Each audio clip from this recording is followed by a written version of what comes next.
Venezuela, Arabia Saudita, Irán, Irak, Kuwait, Libia, Nigeria y México. ¿Qué tienen en común? El petróleo, recurso valioso. Cualquier país que tenga yacimientos de este oro negro lleva en sí una maldición, una carga histórica de conflicto y lucha. Y es que la vida moderna suena impensable sin él. Nuestra economía danza a su alrededor. México ha sido visto con mirada codiciosa por muchos países, entre ellos la Alemania de Hitler. ¿Quieres saber más? Quédate y viajemos al pasado para descubrir la relación de México y los nazis.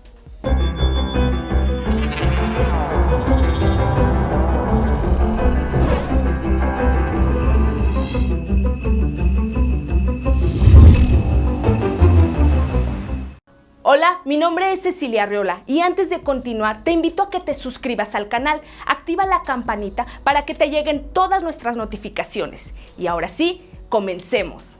Este interés comienza antes de la conformación del imperialismo alemán. La vista se vuelve a América Latina. Se abre una oportunidad ante la independencia de la mayoría de los países latinos. Se comienzan a establecer redes comerciales que estaban sustituyendo a los negociantes colonizadores para aquellos países que no habían tenido su parte en América. Un ejemplo de ello fue la Hanseática, una liga comercial y defensiva del norte de Alemania. Estos sustituyeron a los negociantes españoles, facilitando la entrada a la industria pesada y la banca a finales del siglo XIX y principios del XX. En esos momentos de defensa o de conformación de estos estados, marcas alemanas como Krupp y Mauser dotaron de armamento a los ejércitos latinoamericanos con una intención escondida. Esta fue una entrada sutil y discreta, pero para 1913 ya había una inversión alemana que era de $900 millones. Esto comenzó a preocupar a algunos competidores, entre ellos Estados Unidos y a los mismos latinoamericanos, pues parecía un intento de expansión política. En realidad, ¿qué objetivo perseguía Alemania? Instaurar depósitos de carbón, bases navales y esferas de influencia, pero le estorbaba la doctrina Monroe, que estaba basada en la idea del destino manifiesto, de que Estados Unidos tenía el destino divino de expandirse. Esto obviamente estorbaba a los intereses alemanes, también de expansión, pues la influencia que Estados Unidos tenía en América Latina era más fuerte. En 1903, el Kaiser intentó comprar a su nombre extensos terrenos de la península de Baja California, con la finalidad de instalar una base naval, cuestión que no se concretó. En 1914, en plena Revolución Mexicana, durante el breve gobierno de Victoriano Huerta, solicita ayuda a Alemania en contra de Estados Unidos, pero el ambiente ya hostil en Europa fue de una Alemania dudosa de actuar sola. Por ello, propone a Gran Bretaña crear un protectorado europeo norteamericano sobre México. Sin embargo, Gran Bretaña no solo no aceptó, sino que pone de sobreaviso a Estados Unidos, quien desecha tal acuerdo, pues iba en contra de su tan amada doctrina Monroe, que no permitía ningún tipo de intervención u ocupación europea. Dato histofílico, se tiene la teoría que la invasión que hizo Francisco Villa a Columbus, Texas, fue orquestada por los alemanes como una estrategia de distracción. Con esto se desmorona la idea de intervención en México y Estados Unidos informa al gobierno mexicano del objetivo que perseguía a Alemania para desacreditar las relaciones entre sí. Sin embargo, Alemania persistía, intentando aprovechar el movimiento revolucionario. En febrero de 1917 hace un ofrecimiento a Venustiano Carranza de apoyo económico para ayudar a la recuperación del territorio perdido de Texas, Nuevo México y Arizona. Lo que realmente se encontraba detrás de esta propuesta era una estratagema para aliar a Estados Unidos con México y que no se enviaran tropas a Alemania, una especie de distractor. No es que creyera que México pudiera enfrentarse y recuperar el territorio, sino más bien buscaba crear más discordia. Pero el resultado del primer conflicto mundial pone fin a las intenciones alemanas. Cuando el partido nazi toma el poder, hereda la economía lastimada del primer combate mundial, por lo que las intenciones de expansión en América Latina tuvieron que esperar. Sin embargo, para el equipamiento que las políticas nazis comenzaban a idear, requerían materias primas con países de débil desarrollo para intercambiarlo por mercancías y no utilizar divisas. Así, una delegación de alemanes recorre países de América Latina para encontrar los acuerdos que les permitieran el abastecimiento de las materias primas, acordando con Brasil y Argentina, lugares que tenían muchos migrantes alemanes. Estos países empezaron a generar la importación de estos valiosos materiales. Con el tiempo ocasionó una fuerte dependencia hacia la Alemania hitleriana, así como la presión política, pues dichos países se encontraban en un proceso de industrialización y nacionalización, apoyado con inversión alemana, que le permitía controlar y enajenar. Los planes de expansión alemana se ocultaban tras objetivos económicos, buscaba ocupar territorios de Brasil, Argentina y Chile. Dato histofílico: antes de la toma del poder del partido nazi, la organización del extranjero del partido nazi, la NSDAP, había creado puntos de apoyo en muchos países de América Latina para influir en las personas.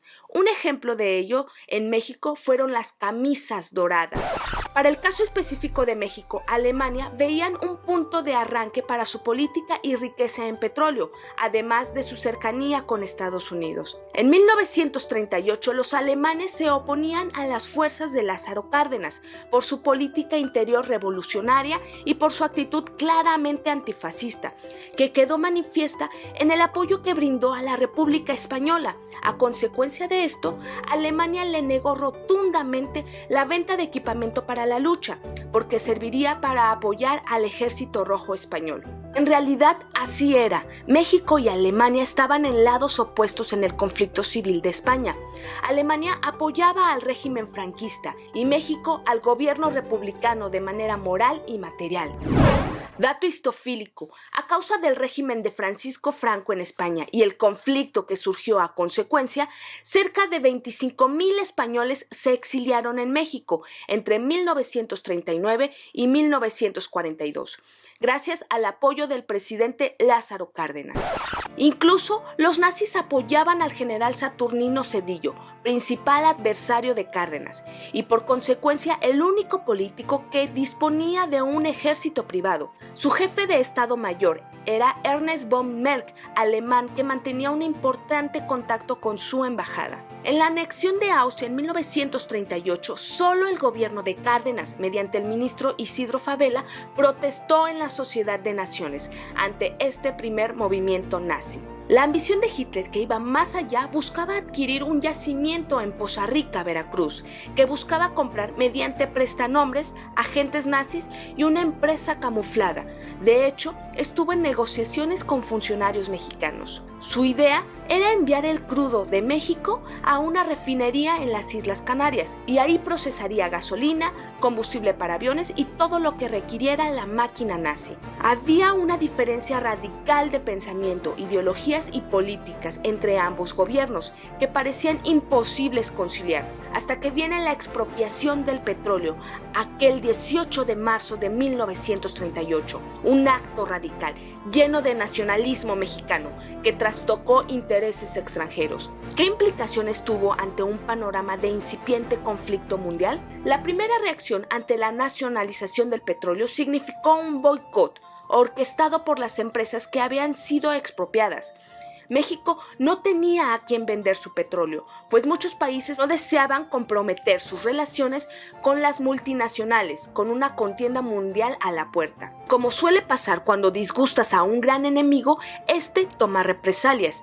Eso es lo que fue el boicot petrolero. Esto orilló a México a establecer acuerdos comerciales con Alemania, muy a pesar de las diferencias ideológicas y políticas. Pero qué disonancia. Lázaro Cárdenas, un antifascista declarado que ayudó y cooperó en el conflicto civil de España, vendiendo a la Alemania nazi, para 1938 México y Alemania ya tenían un acuerdo de concesión con la firma alemana Ferrostal. Dicho acuerdo consistía en construir las plantas hidroeléctricas de Ixtapatongo, inaugurada en 1945, y la de Palmito, en Durango. A cambio, México prometió más petróleo. En ese acuerdo había un intermediario, un tejano llamado Rose Davis, que se arreglaba con Eduardo Suárez, secretario de Hacienda en México, a través de la empresa Eurotank, que se convirtió en el principal exportador de México. El petróleo se entregaba a la Marina alemana y los productos como el asfalto, alquitrán, se importaban por medio de Davis. En 1939 se firma un acuerdo que ampliaba los envíos de petróleo a los nazis. Este es concretado con la Secretaría de Hacienda, con autorización de Lázaro Cárdenas, pero estalló la contienda mundial y el contrato ya no se hizo efectivo. Detrás de una decisión tan trascendental como el expropiar el petróleo hay una gran cantidad de implicaciones que con el paso de los años no alcanzamos a apreciar o perdemos de vista. Actualmente, el 18 de marzo es un día de asueto. Recordemos ese momento histórico, la osadía por parte de Lázaro Cárdenas en reclamar lo propio y buscar defenderlo de la manera que sea hasta el final. ¿Cómo consideras la decisión de Lázaro Cárdenas? ¿Te parece este episodio de la historia mexicana oscuro? ¿Ha cambiado tu percepción de este presidente? Déjamelo saber en la caja de comentarios. Si el tema te ha gustado, sigue buscando historias, porque la curiosidad no acabó con el gato, lo hizo más sabio. Vuelve a Histofilia y no te pierdas el siguiente video. Suscríbete al canal y comparte con tus amigos y sigamos viajando juntos por la historia.